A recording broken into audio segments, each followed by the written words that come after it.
இயேசுவுக்கே புகழ்.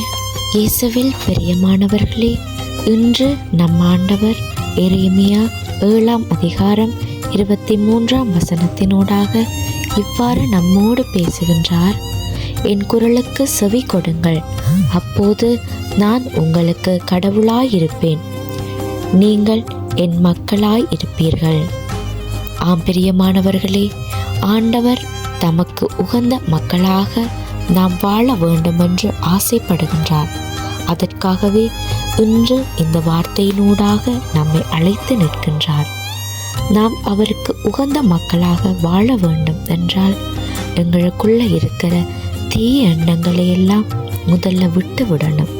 பொறாமை, எரிச்சல், கோபம், தீய பழக்க வழக்கங்கள், அடுத்தவர்களுக்கு கெடுதல் நினைக்கும் குணம், இப்படிப்பட்ட பழக்க வழக்கங்களை எம்மிலிருந்து நாம் தூக்கி எறிய வேண்டும்.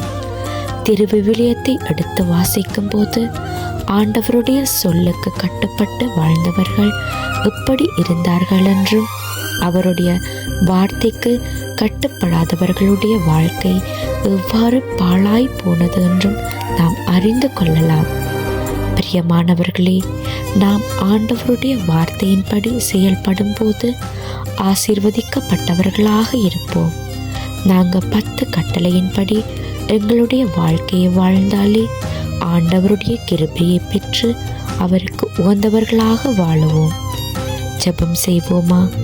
தகப்பனே, நானும் என்னுடைய குடும்பமும் உம் கட்டளைகளை கடைபிடித்து உம்முடைய குரலுக்கு செவி கொடுத்து உமக்கு உகந்தவர்களாக நாங்கள் வாழ எங்களுக்கு தேவையான சகல கனிகளையும் கொடைகளையும் நிறைவாக பொழிய வேண்டுமென்று உம்மை இறந்து மன்றாடுகின்றோம்.